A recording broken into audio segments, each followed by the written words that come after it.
आता पाहूया मुंबई आणि पुण्यातल्या टॉप 9 बातम्या। मुंबई महानगरपालिकेच्या वतीने 426 घरांच्या विक्रीसाठी लॉटरी जाहीर। लॉटरीसाठी अर्ज भरण्यास सुरुवात। अत्यल्प आणि अल्प गटासाठी घरं उपलब्ध। भायखळ्यातील वीरमाता जिजाबाई भोसले उद्यान 22 आणि 23 ऑक्टोबरलाही खुलं राहणार। मुंबईकरांना दिवाळीच्या सुट्टीचा आनंद घेता यावा यासाठी पालिकेचा निर्णय।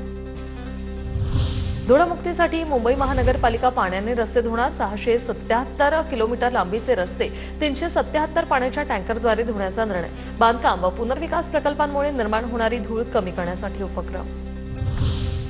मध्य रेल्वेच्या लोकलमध्ये 5.5 लाख प्रवासी विना तिकीट। 6 महिन्यात 15,46 लाखांचा दंड वसूल करण्यात यश।